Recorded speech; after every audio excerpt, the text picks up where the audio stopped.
Good evening, everyone. I hope that everyone is fine. So here I am once again, your teacher, Abdul Mohan, in this new video lesson. So as you can see, today we're going to talk about an important, let's say, grammar lesson, which is devoted for both first and second year bachelor's. Today we're going to talk about modal verbs, and we're going to start with, let's say, the main features, the main characteristics of modal verbs. We're going to see what do we mean by modal verbs by comparing them with another category of verbs which are lexical verbs in the English language. That's what we will see in the first slide. So as you can see here, we have the main features of both categories. So we have lexical verbs features and modal verbs features. Let's have a look at the first feature. We have lexical verbs normally describe an action or emotion. For example, when we use the verb run, we are referring to an action. When we use the verb eat, we are referring to an action. When we use the verb love, we are referring to an emotion or feeling. When we use the verb hate, which is the opposite of love, we are also referring to an emotion or feeling. On the other side here, we have modal verbs are used to express a function, not an action.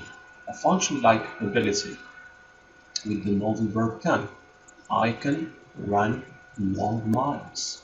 So here we try to express ability. We can also express certainty or necessity and many other functions that we will be dealing with, that we will be addressing in the next slides. Feature number 2. They can be used in different tenses and aspects. What does that mean? It simply means that lexical verbs can be used or can be put in the different English tenses like the past, the present, or the future. On the other side here, modal verbs can't be used in tenses except for some past forms, like for example must or have to, which take the form of had to in the past. Feature number 3. They can be meaningful, means that they can give a meaning when they are used independently.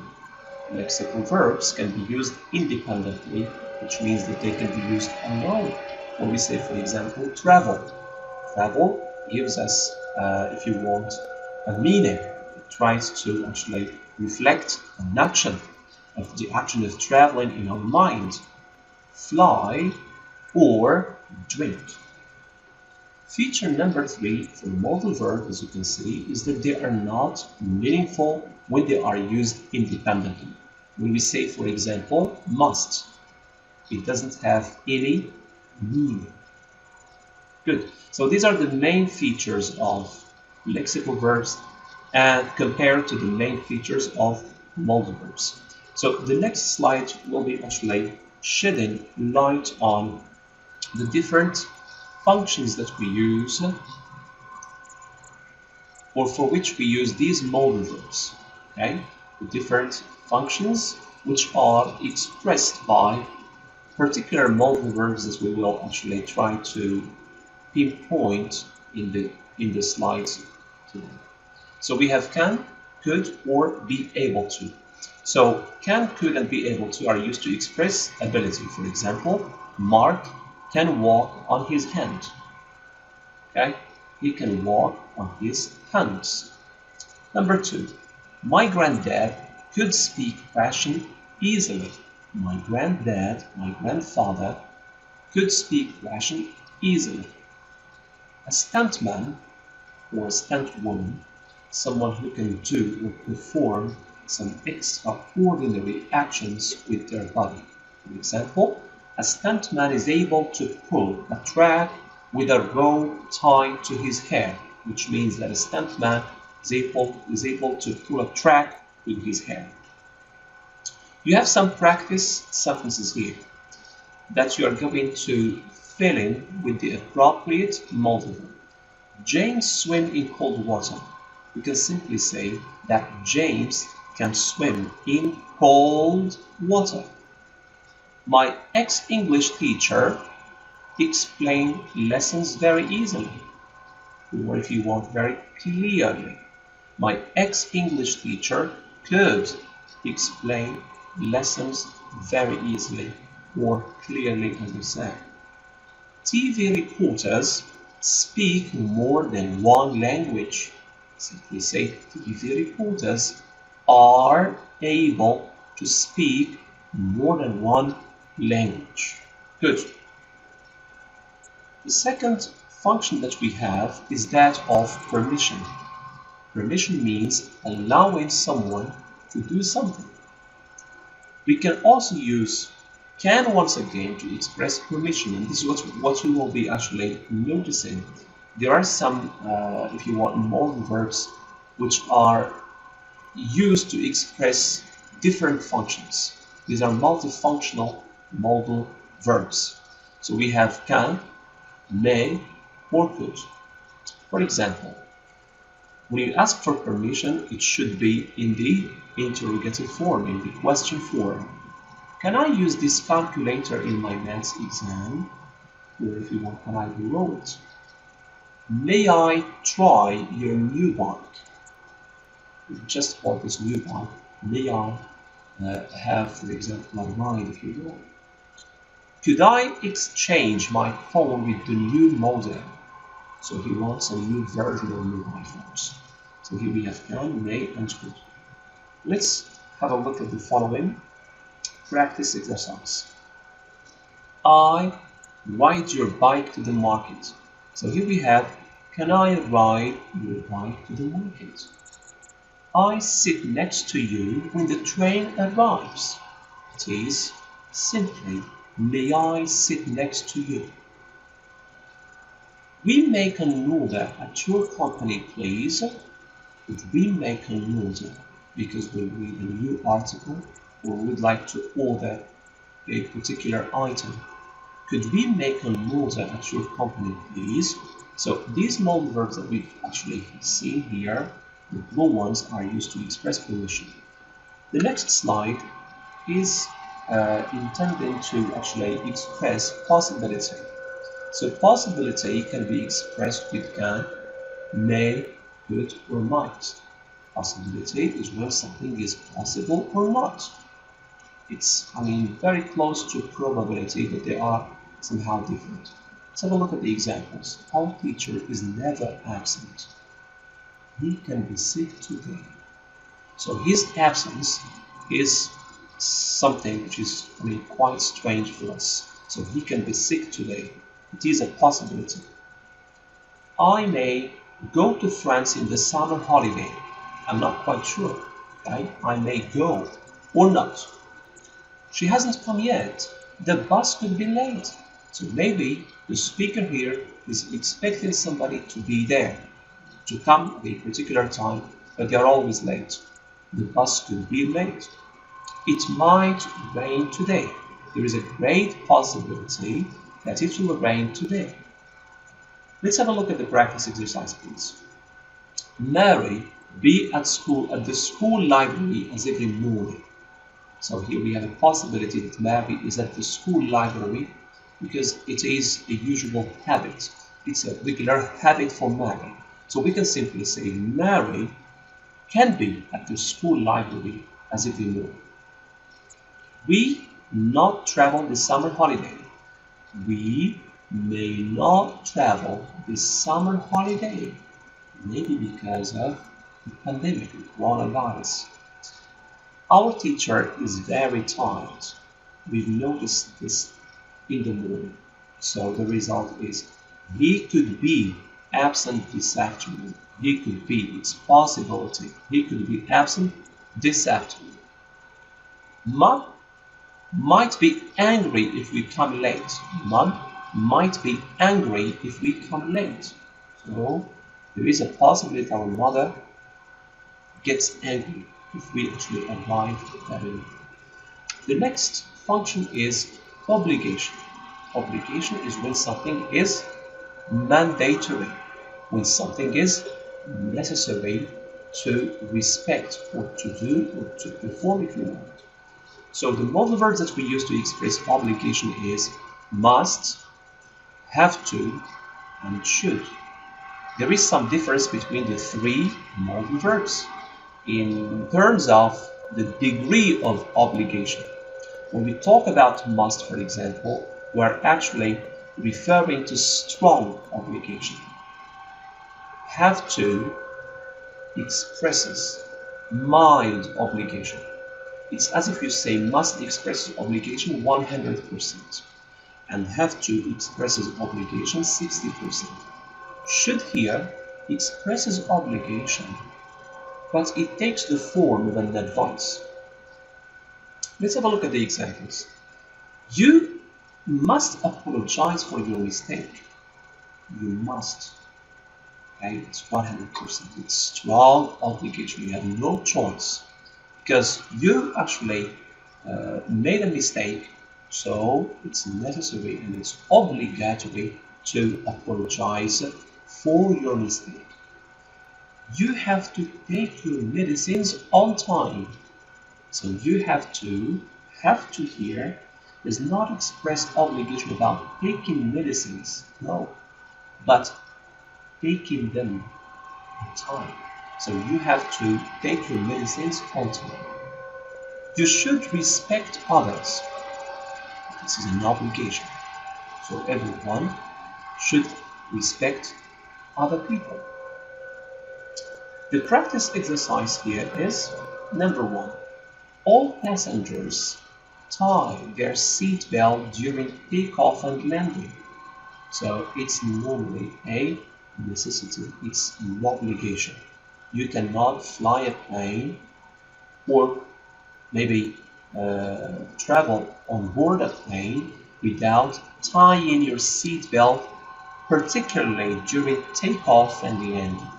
So all passengers must tie their seatbelt during takeoff and landing.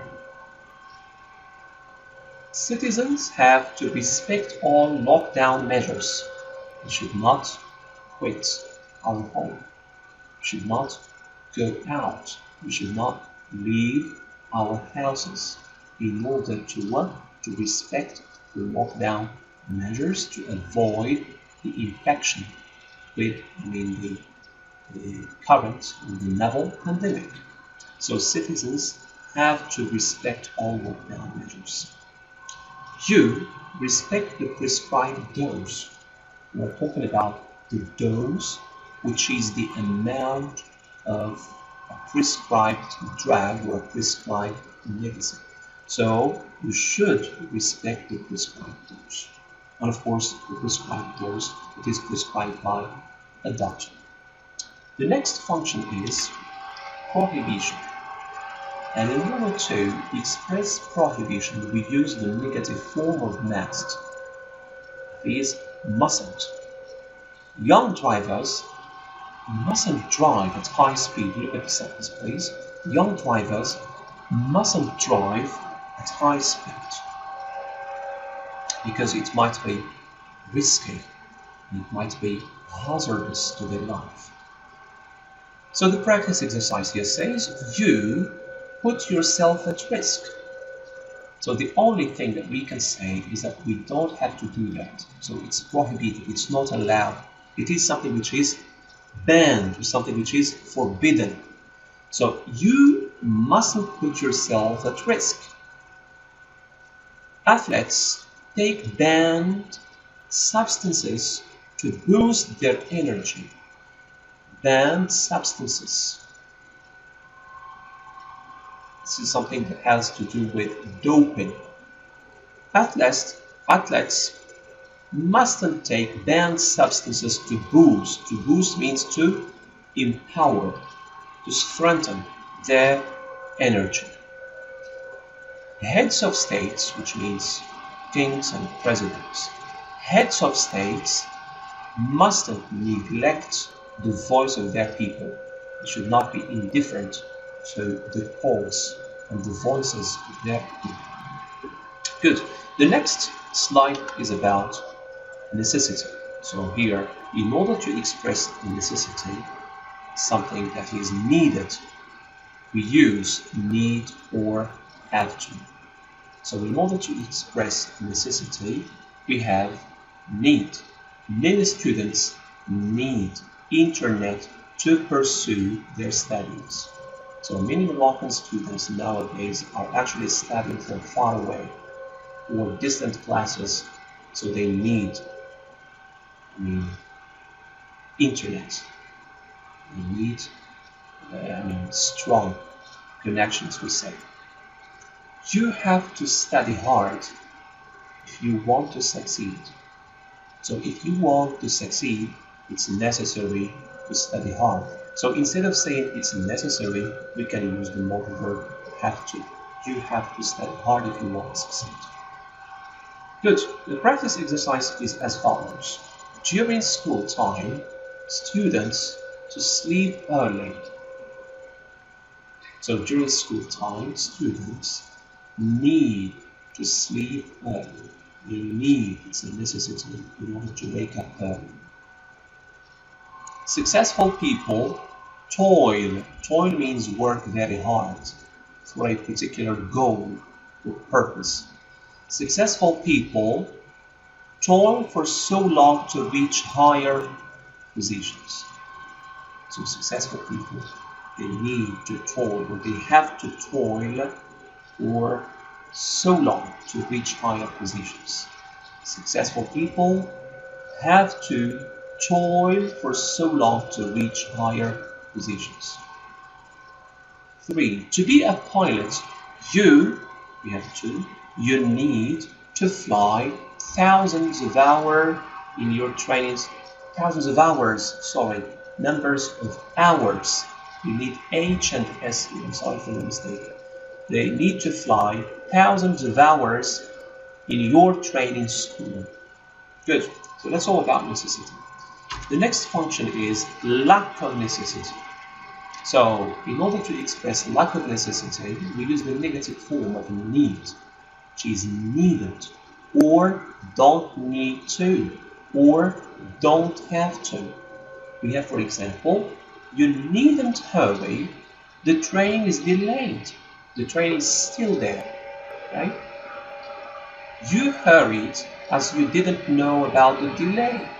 So here we are talking about something that we did because we didn't know that the train is delayed, so we hurried up in order to catch the train. You don't need to hurry.